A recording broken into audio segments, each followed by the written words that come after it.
25 minutes till the hour here in the Imus in the morning program on the radio all over the country and on the Fox Business Network. Happy birthday once again to our guy Mark Levin. Also Leonard Cohen and Faith Hill, girl sang country music.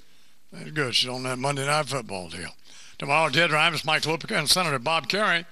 Right now, please welcome from the 7th District in Virginia, Congressman Eric Cantor. Good morning, Congressman Cantor. It's great to be here. How are you? Good.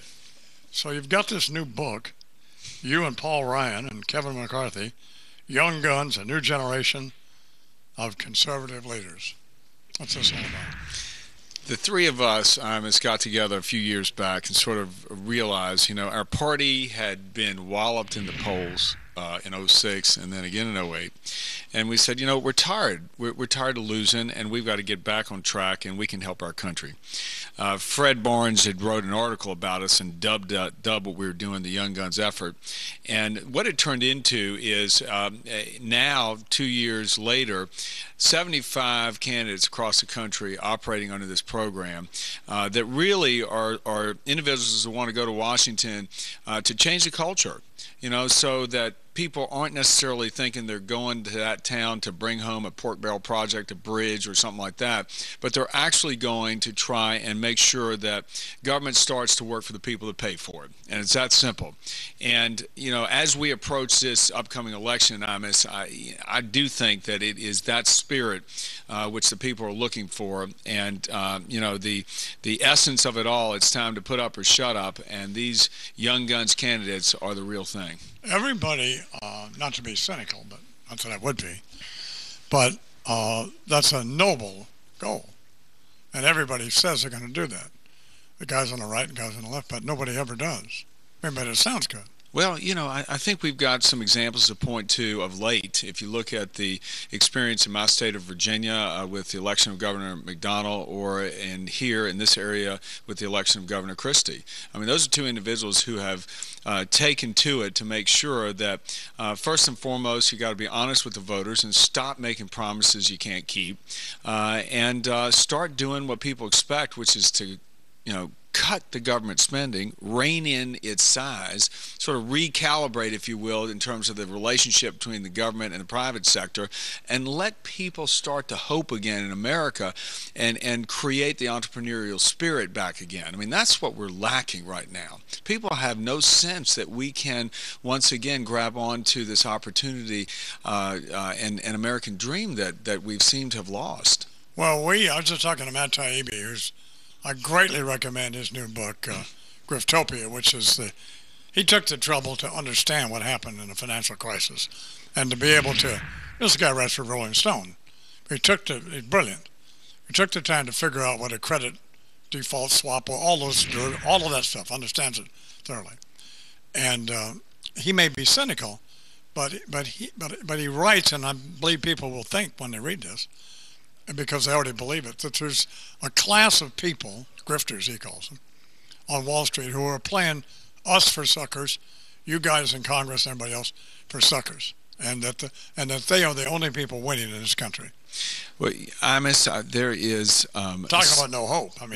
There is a sense, from my experience, traveling in my district, in my state, and around the country, a sense that people have that they don't have a fair shot in America anymore. Right. And you look at sort of the Madoff event, on Wall Street, or you look at the corruption that's taken place in state capitals, and the insistence in Washington that somehow, if you know somebody in that town, you get an advantage. This goes across all class lines, regional lines. I don't care if you're Republican or Democrat. There is a common sense that people don't have a fair shot, and the system's stacked against them. That's what Young Guns tries to respond to. Paul, Kevin, and I have written this book and tell the story of the realization that we've got to be contrite in our ways from the past, and we got to look to the future. And a lot of it has to do with leveling the playing field. You've got to assure people, whether it's investors, small business people, working moms, or retired seniors, they're going to have equal treatment in terms of opportunity. That if there's a pensioner sitting, around her breakfast table right now in Omaha, that she's going to have as good of a shot here in this town of seeing her pension and her portfolios produce a return as is somebody here in New York. And it all goes to the fact that in America, it's never been the case that you got to know somebody or had gone to the right school or be in the in crowd to get ahead.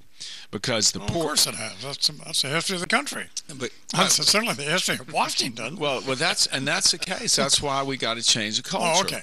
Oh, okay. But how are you going to do that when it's not in the interest of the people who give you guys on the right and the left money to conduct your campaigns? Well, listen, what's the choice here?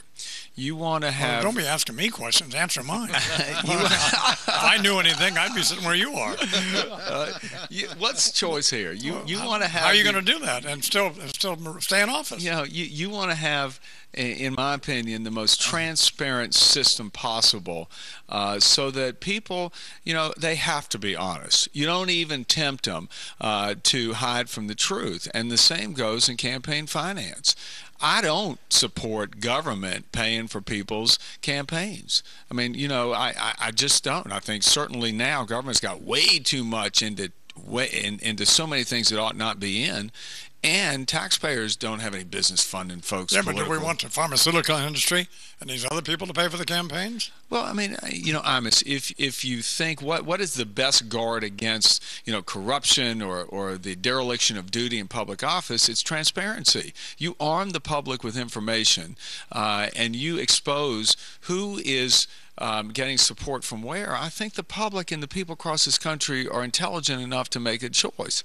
I know in our state of Virginia, we have always had one of the most open sort of finance laws where you've got to post online exactly what people give you, gift-wise, donation-wise, and then the public makes its mind up as to whether that's untoward or whether it's acceptable.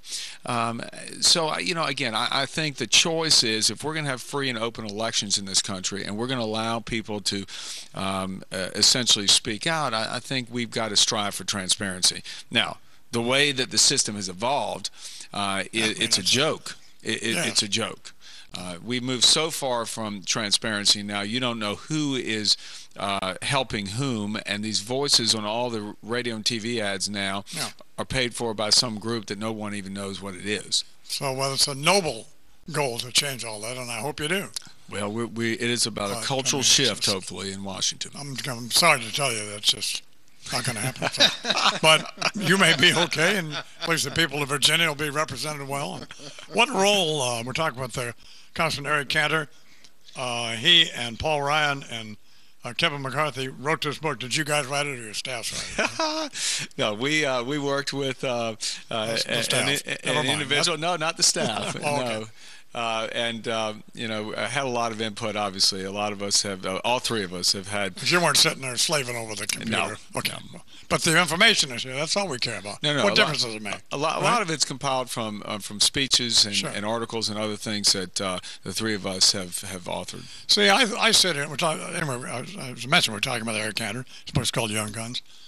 I guess maybe I'm cynical, but I sit here and I think anybody who comes in. I mean, this is an entertainment show, and I don't have an agenda. I don't. I've voted for John Kerry. I vote for McCain. I mean, who knows? I voted for the fat boy in New Jersey. I would have if I lived in New Jersey. So, I mean, I vote for my congressman, Gerald Nadler. There's not a thing in the world I agree with him about. But he's the only name I recognize on the ballot. So I vote for him, which is hopefully how you'll stay in office. But I think, and this is not necessarily directed at you, it's not. But maybe a little bit. I think that you guys are just like everybody else, which is not bad. But I think you have fundamental beliefs. You believe in God or you don't, or you believe that you support abortion or you don't, or that gay marriage or you don't. But other than that, when you start to get into areas other than that, you guys, I think, all stake out a position And it could be any position. It's just one that seems to fit well, and then just articulate that. But that could change at any time. Is that too cynical? I think it is a bit cynical. What we've got, in my opinion, is going on right now in this election is we're going to have a choice to make, obviously, and the election is a choice. But it's really, to me, a lot more right now. I mean, this is a referendum on who we are as a country. And either you come to the table with a belief that what's made America great is the ability to set out a goal or a dream for yourself and achieve it, or you believe it is much more about having a government in place that can correct some alleged inequity or unfairness that is inherent in our society. And those are the two conflicting visions. I think if you look at a lot of the policies that have been promoted in Washington over the last 20 months, they have been rooted in the president and his team's insistence that things are unfair and people can't tackle it on their own, and Washington must step in and correct it. On the other side, I think you have we Republicans, conservatives, who believe that it is about folks using their own know-how, the same reason that people came to this country in the first place. I mean, like my grandmother, take for instance. I mean, her family came over from Eastern Europe. I mean, they escaped the anti-Semitism and persecution of the Russian czars. And they picked up, went to a foreign land, landed in America, came through New York, ended up in Richmond, Virginia. And she was a widow very early on, had 2 sons, but she opened a grocery store, raised her kids on top of that grocery store. It wasn't the government that came in and did anything for her. She didn't know anybody. She didn't have any education. She just wanted to work hard and make it better for her kids. Well, I'm just interrupting you. We've got a couple of minutes. Your message is great. There's nothing not to support about what you're advocating if you do it and if you're able to do it. That's, I mean, transparency in government, cutting waste and spending, allowing people to decide what they want to do with their lives there's nobody could disagree with that. So what role does Newt Gingrich play with you guys? Any? Yeah, certainly. I mean, Newt Gingrich, I was not lucky enough to serve with him when he was in the House, but he is still very much a counselor, advisor to us. He was the architect of the last Republican takeover of the House. He is always around to allow us the benefit of the lessons he learned in all of that. He's an idea factory. I mean, Newt has tremendous energy and passion for what can make America lead again. So he's not, as a guy I had on earlier this morning, he's not fat Elvis with a message whose time has passed. I think that that is an absolutely incorrect description of Newt. Well, one of the things we learned from Newt is not to cheat on your wife, so that would be one of the main things. Hope that's the lesson you took. Particularly while you're hounding Bill Clinton out of office for cheating on his. I certainly have a wife who would make sure I abide by that, or she wouldn't be my wife anymore. Well, it's irrelevant whether anybody agrees with you or not, for the purposes of this statement, but you're a breath of fresh air for all of this. It's just, I just smile when you talk about what you want to do, and I just don't see how it's possible, but maybe it is. So let's hope it is. Imus, it's about putting the vision out there and working towards it every single day and being focused on how we make the case to the people of the country. Good luck with your book. Young Guns, Paul Ryan, Eric Cantor, and Kevin McCarthy. It's 11 till the hour.